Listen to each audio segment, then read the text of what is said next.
With one of the best savings rates in America, banking with Capital One is the easiest decision in the history of decisions. Even easier than choosing Slash to be in your band. Next up for lead guitar. You're in.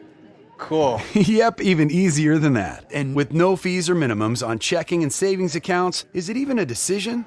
That's banking reimagined. What's in your wallet? Terms apply. See CapitalOne.com/bank for details. Capital One N.A. member FDIC.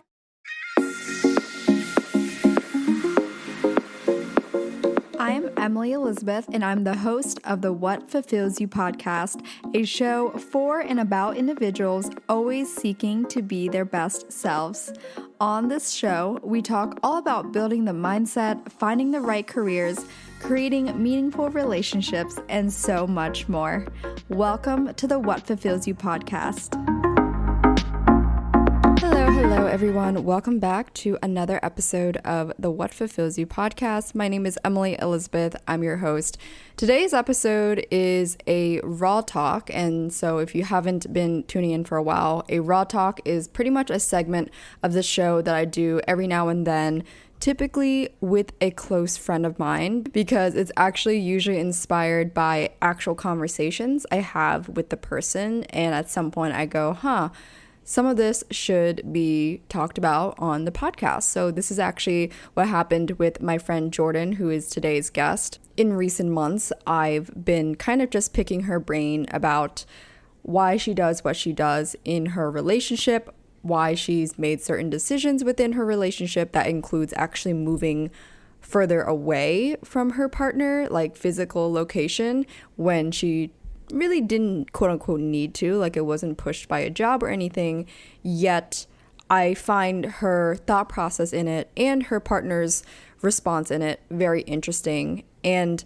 basically, I admire Joran a lot in her relationship because she showcases a lot of secure attachment tendencies. So if you haven't listened to attachment styles yet, I did do a recent episode on that with Jessica Da Silva.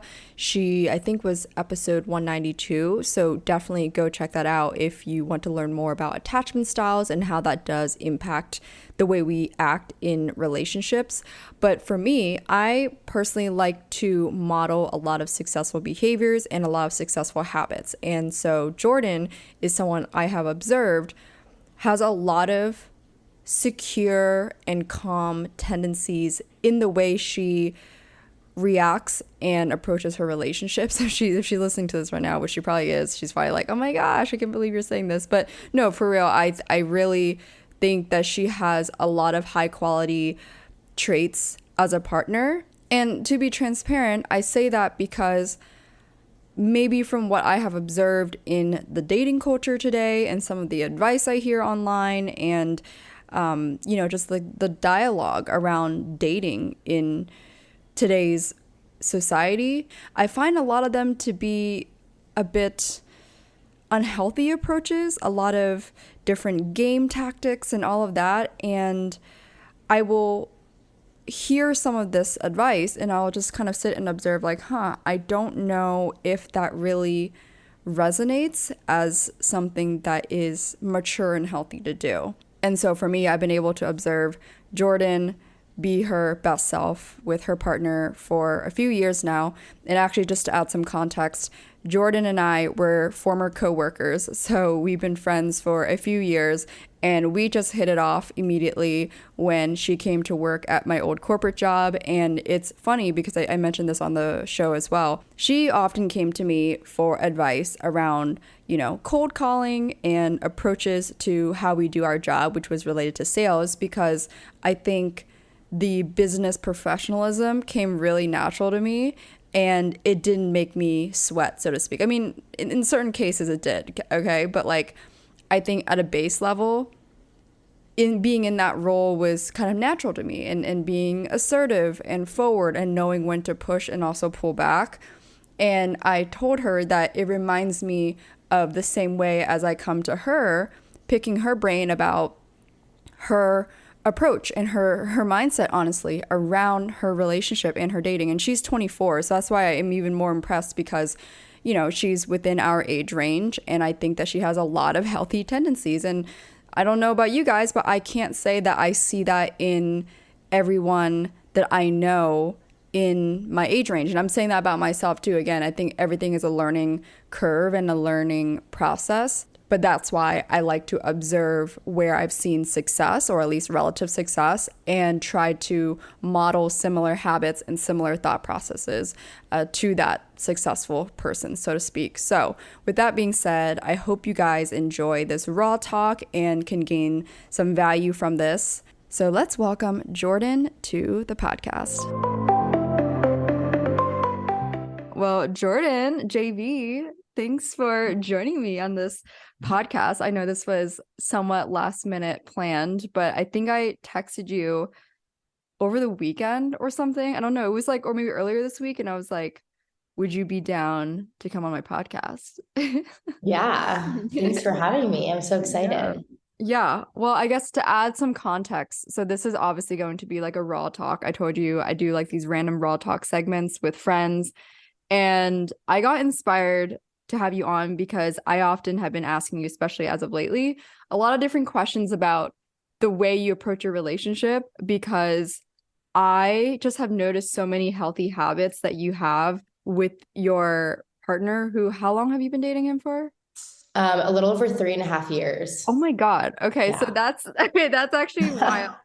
And it's been consistent the whole time. Like you haven't Yeah. had any. Yeah. Never broken up or anything. Oh, wow. Okay. See, I've had like a little over 3.5 years with my ex-boyfriend, but we were broken up for about 7 months-ish, 7-8 months. But yeah, so obviously it takes a lot of skill, I like to say, to be in a relationship that long and for it to be pretty healthy. I want to start with something that would draw, I think, a lot of curiosity for people. You moved pretty much like a little over an hour away from your boyfriend. So like you guys were living in the same town, which is Orange County, where I used to live as well.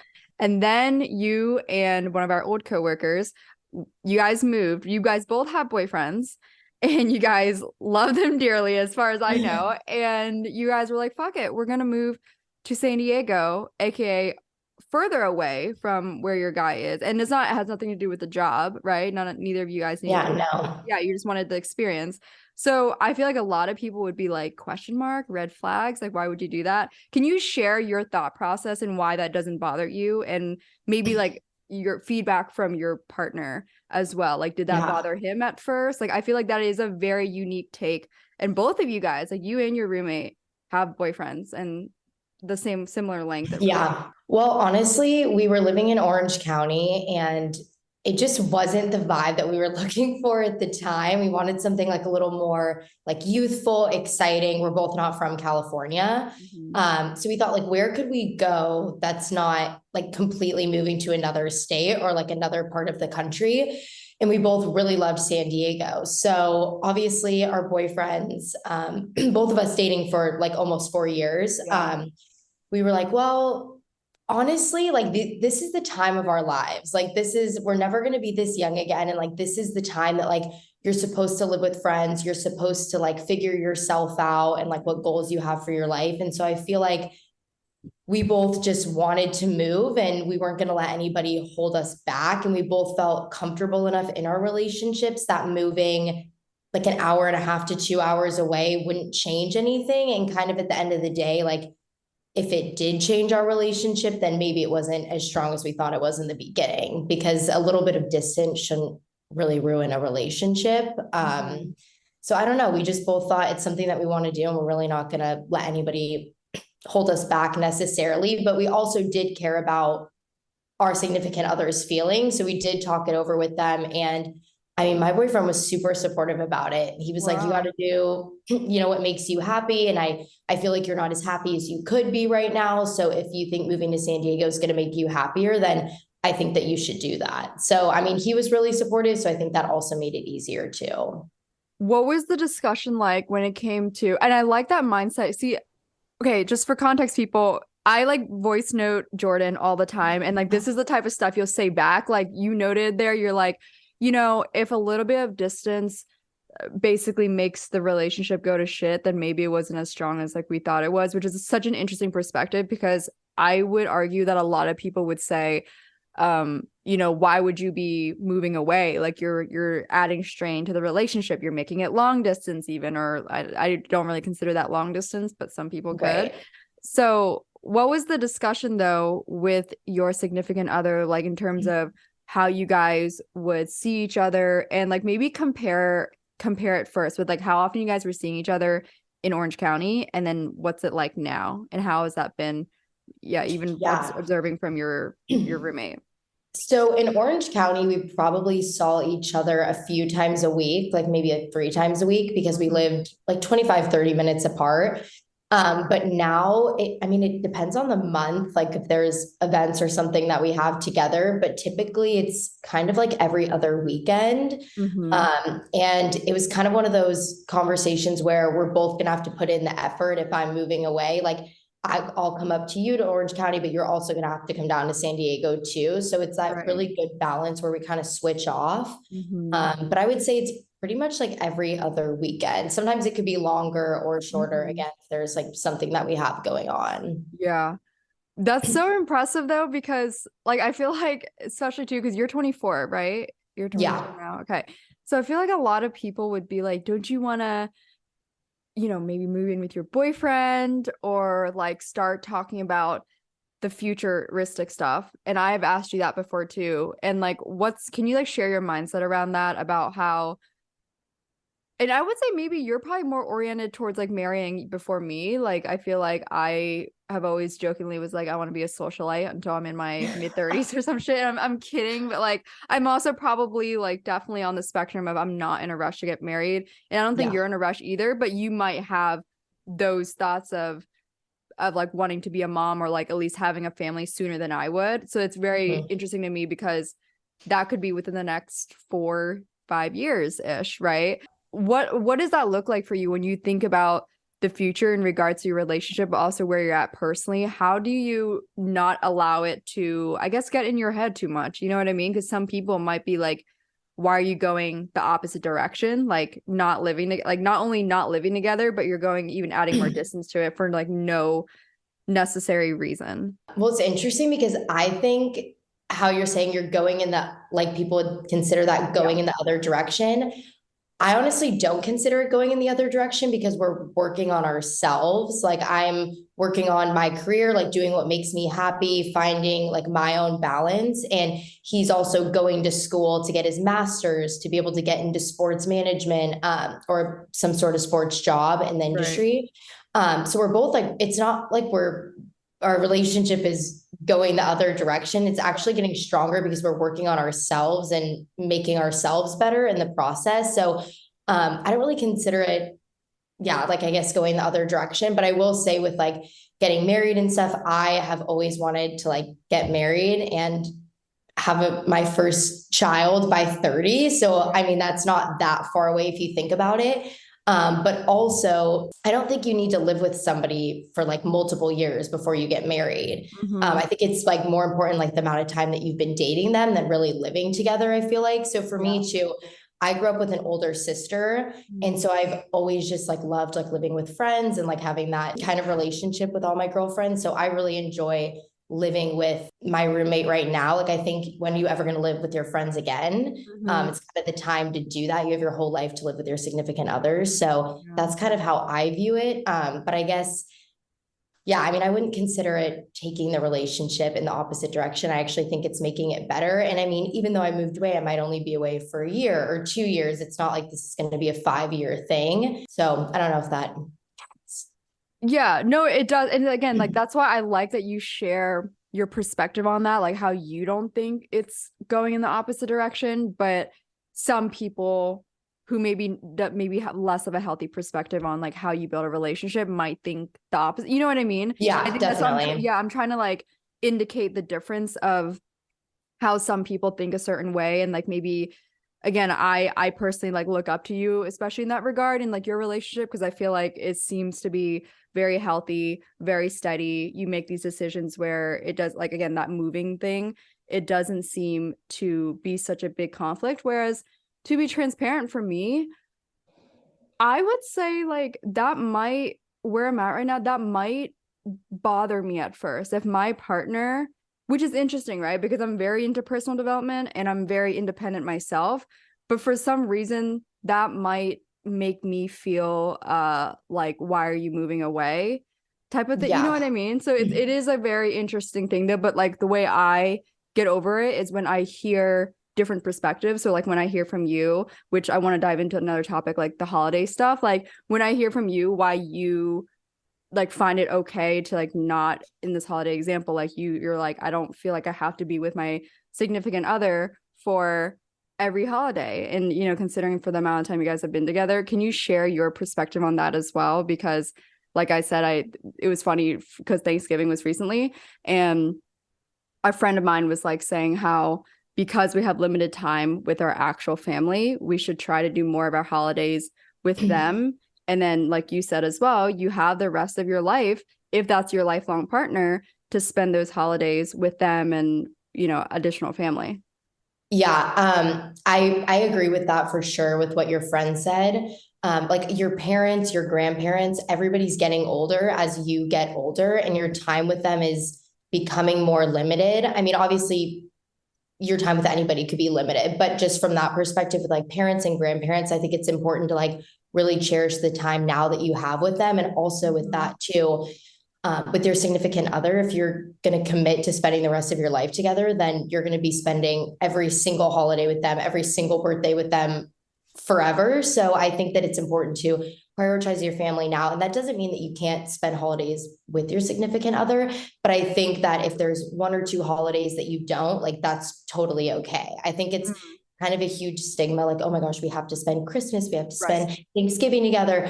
Yeah. I don't really think it's like that big of a deal right now, honestly. Like I just spent Thanksgiving at home, but then now I'm in Orange County hanging out with my boyfriend. Like I don't really think it changes anything until like you're married. Then obviously you're going to be spending, or you're committed to each other, you're going to be spending every single holiday together. So that's kind of how I view it. Considering how long you guys have been together, do you ever get the questions around, do you see your, like, you know what I mean? I feel like I even brought that up to you at some point, like over lunch or something, which is kind of hypocritical in a way, because I always think nowadays like it should be more of a day-to-day thing. Like, of course, know what you want for your personal vision in the future, but also I learned recently from someone, he was in his 60s and he's been with his partner for over 30 years, and what his biggest advice was taking it day by day, which I kind of feel like you also do, maybe, or like maybe more month to month type of thing. But like, what's your thoughts on that? Because I think that I can say for myself, I probably sometimes, or at least in the past, had a tendency of thinking ahead. And maybe it's because I'm very business oriented and I'm like, where do I see this 3 months from now? Where do I see this a year from now? And half the time, for someone like me, that could honestly just ruin the experience, because then I'm trying to think in the future instead of staying in the present. And I think I've seen, maybe because I've heard other people do that too, like talk about, you have to see if you can be with this person a year from now, even 3 years from now. And I think you have to take that with a grain of salt. But like, why do you feel like, for you, I mean, maybe we'll start with the question of like, do you get those questions, and does that cause you anxiety? Like, how do you see that in terms of, do I see a future with my current significant other? I get that question all the time. I feel like especially once you've been dating for like multiple years, you definitely, in your 20s, you definitely get that question a lot from like family members or friends. For me personally, at this point in my life, I wouldn't be dating somebody if I didn't see a future with them. That's just personally how I've always thought about dating, is like potentially like that I could be with this person forever. So for me, yes, I do see a future with my significant other. What was the other question you were asking too? There's like a second part to that.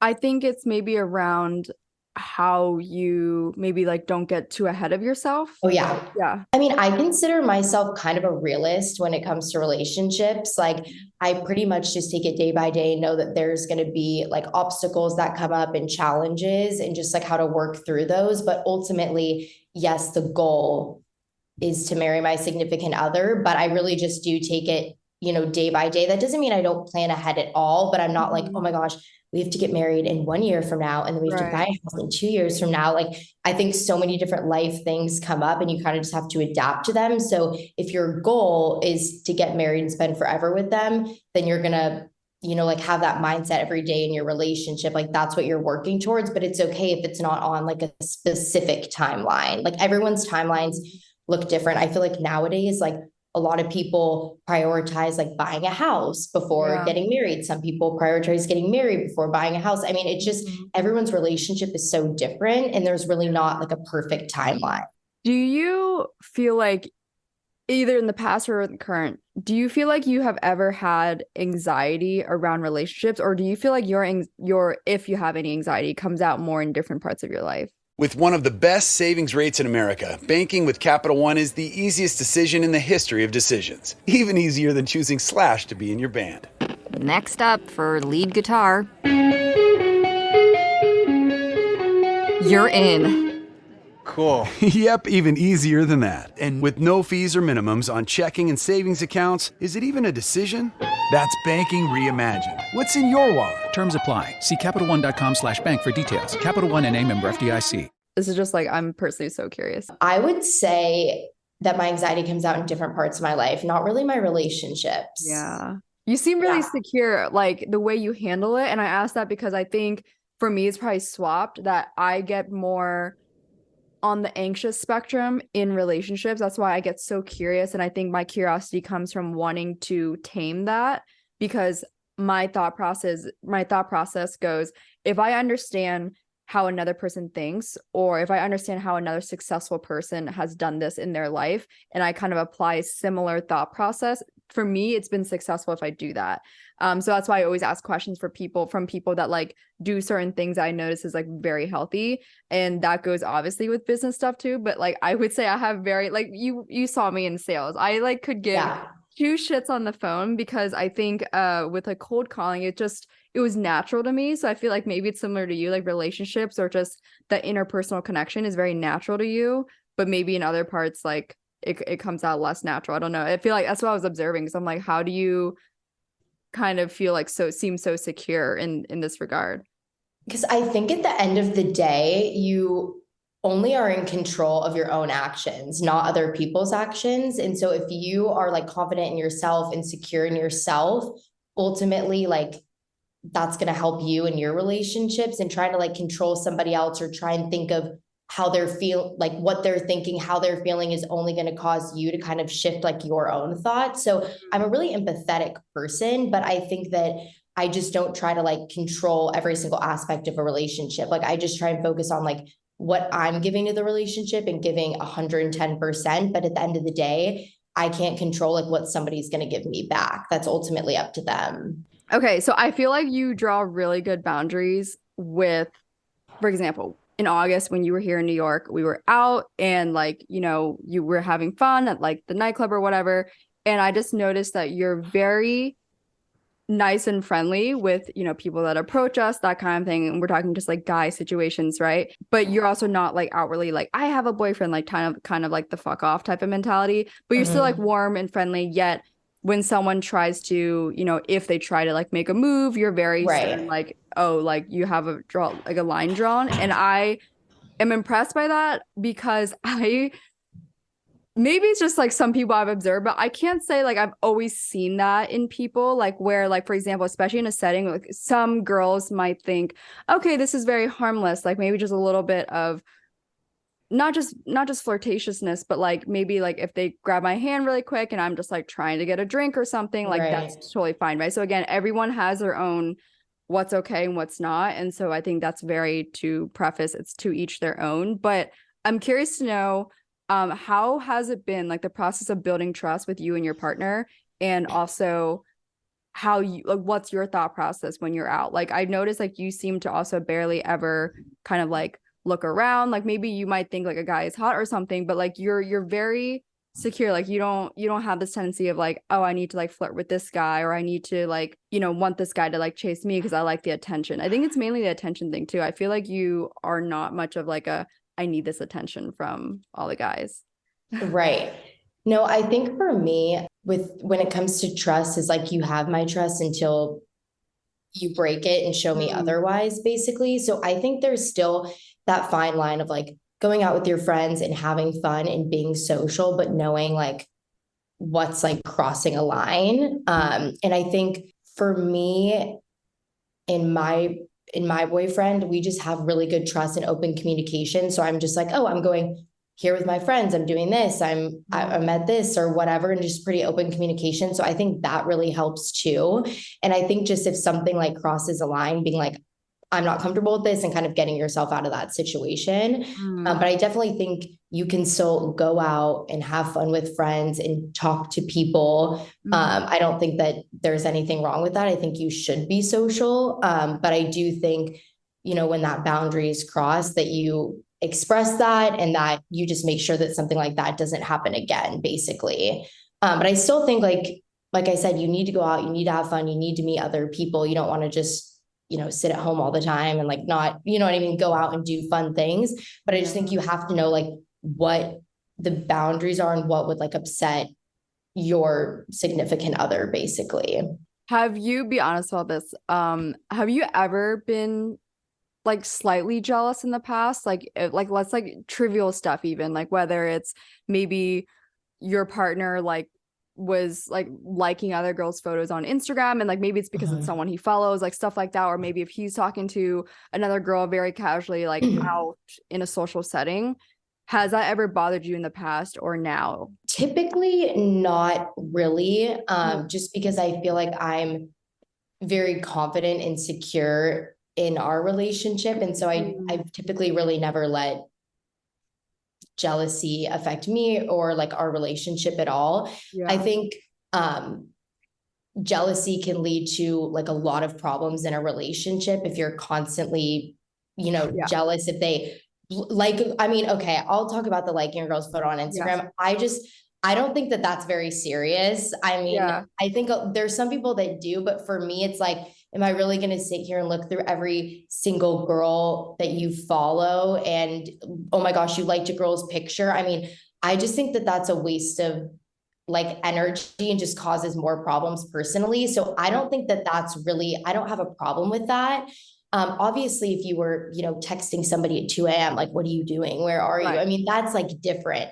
But if it's like a normal, just like strictly friendly conversation, or you're liking a photo of a couple of girls you went to high school with, I think that that's just a waste of energy and just causes a lot more issues in the relationship. So I think if you're confident in yourself and you're confident in the relationship that you have, there's really no need for jealousy. It just ends up causing more problems, honestly.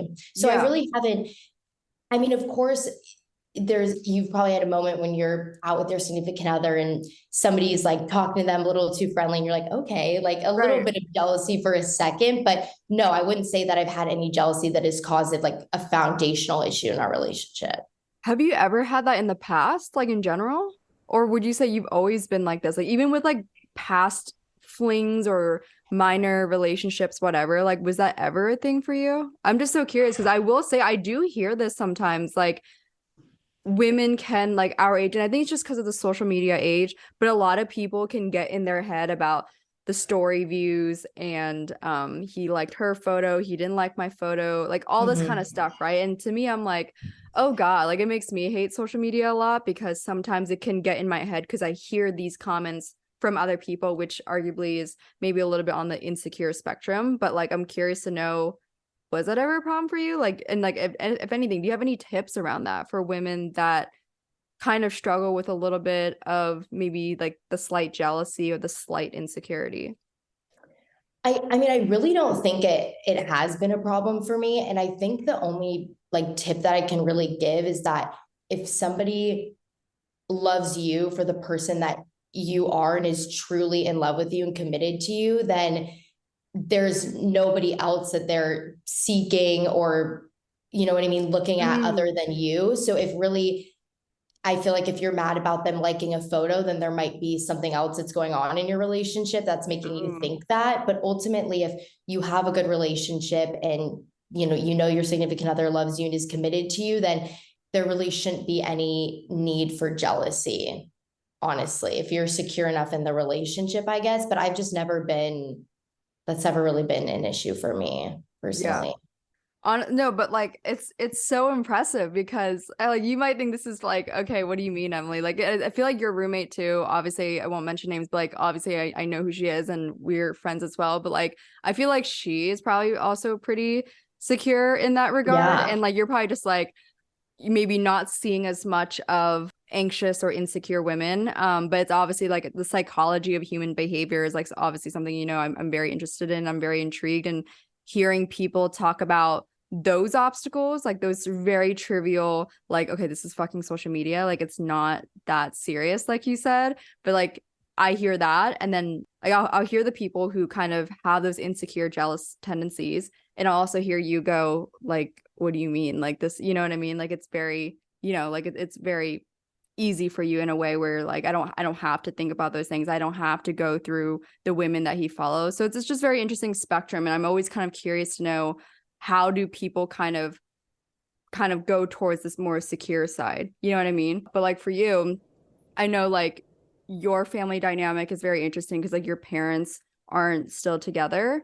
And I would argue that sometimes people would say like, oh, those people have different type of like traumas or like things they have to like heal in their like adulthood. But like you seem to be like very like just secure. Like you're not like that. You don't have that kind of, I don't know, like that thing going on in your mind, I feel like. I know, which is interesting because I think a lot of people that have had divorced parents that can really affect their relationships moving forward. Yeah. That's a huge thing. But for me, I don't know. I kind of think I saw what what I didn't want. I mean, like I love my parents' death, and I'm obviously I wouldn't be here if they weren't ever together. But I think Right. sometimes just two people are better off not together ultimately. And I think I saw things that I would not want in my own marriage or my own relationship. So I think I kind of take that into account with my relationships. But I do think it's interesting because a lot of people, that maybe they have jealousy issues or they have commitment issues. A lot of the times it can be because they come from divorced parents. Right.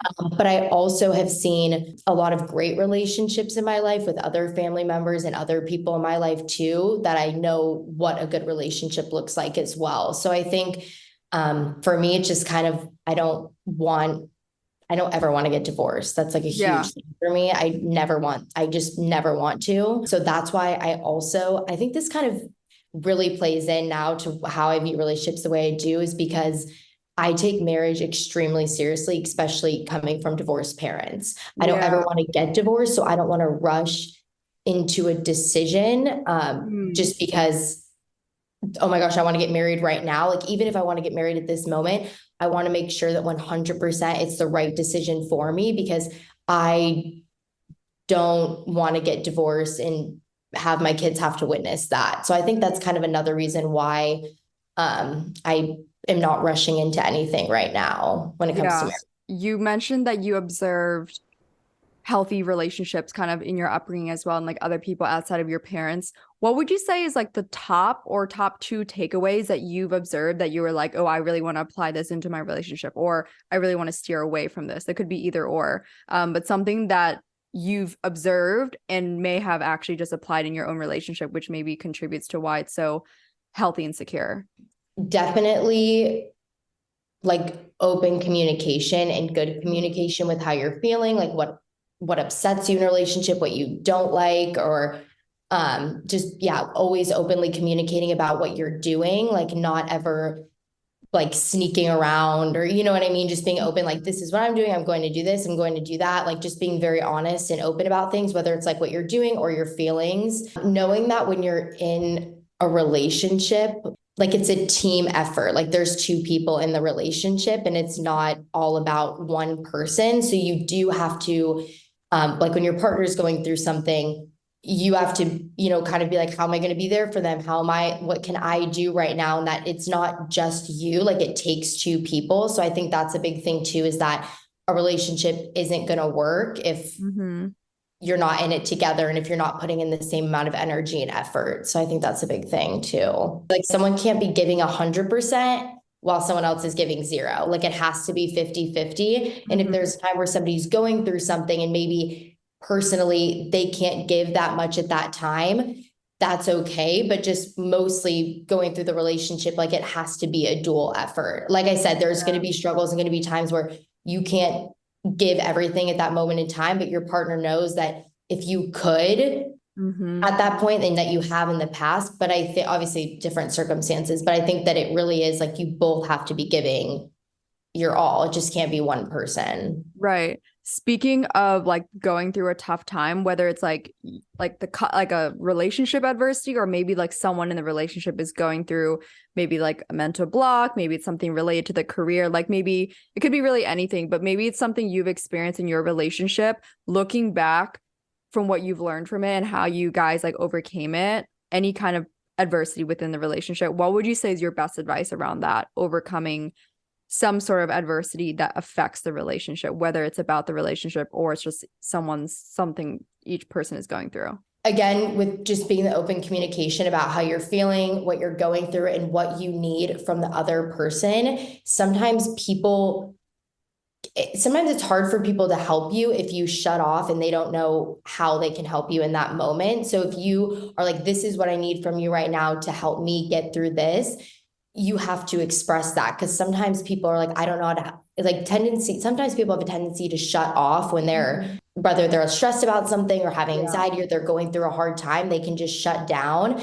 But you have to allow people, your significant other, to help you get through that and say, this is what I need from you right now. This is what I'm going through. Like, you have to be honest about it and let them know what you need from them to help you. Because sometimes people can't figure it out if you're not, telling them. And I know it's funny that you actually mentioned that to me too, about like how that was something that like came up in the past, and like you realized that sometimes, especially it's hard, like, so especially for guys, like sometimes they tend to, like, women more often than not tend to be more communicative, and guys can tend to like shut down more. But it was just interesting, like you even had that realization. So it was like understanding like, hey, sometimes when they're still maybe emotionally immature in a way, they haven't figured out how to communicate that yet, it's like nice to understand that for them, but then also like communicating on your end, like, hey, like next time this happens, it'd be helpful if you can share that this is what you're going through.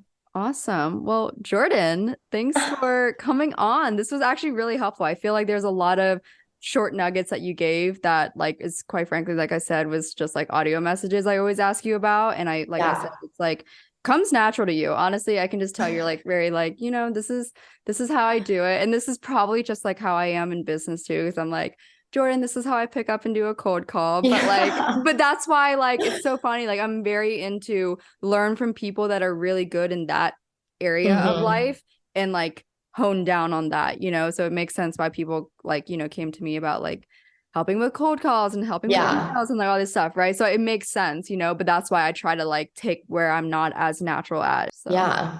Well, thanks for having me. It's so fun. And that was all for today's Raw Talk episode with my girl, Jordan. I sometimes call her JV because that's what her nickname was at our old corporate job. But as always, if you enjoyed this conversation, definitely share this one with a friend, because we all know who could use a little bit of healthy tips and perspectives around dating and relationships.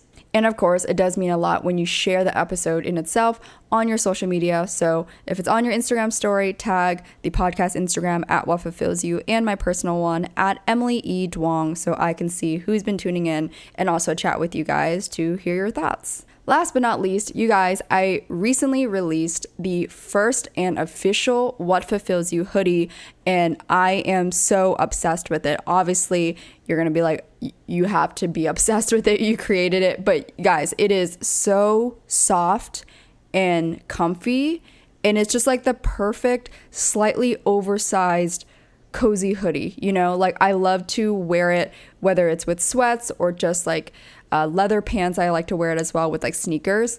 And in the winter here in New York, it's just nice to like put your wool coat or whatever over top and you have a hoodie. It kind of reminds me of that Hailey Bieber look, you know what I mean? Like the oversized hoodie, the wool coat, and then the sneakers. Honestly, it's the perfect look. So definitely go check it out on the official website at whatfulfillsyou.com. It comes in a warm taupe color, which is kind of like on brand for What Fulfills You and for just my aesthetics. And of course, black, because it's so easy to wear a black hoodie with everything. So if you're interested, go check it out And as always, I give exclusive codes on this podcast only, so you can take 10% off your purchase with the code WhatFulfillsYou10. And yes, that is applicable to the hoodie, so definitely go ahead, use the code WhatFulfillsYou10, the number 10, at checkout for 10% off. You guys will not regret getting this hoodie, or put it on your Christmas list, because truly, it is very soft, so you will love it. Thanks again for tuning in today. I would chat with you all in the next episode.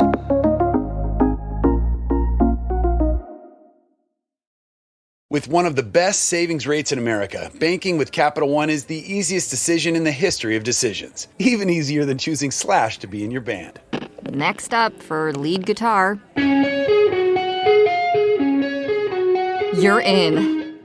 Cool. Yep, even easier than that. And with no fees or minimums on checking and savings accounts, is it even a decision? That's banking reimagined. What's in your wallet? Terms apply. See CapitalOne.com/bank for details. Capital One NA, member FDIC.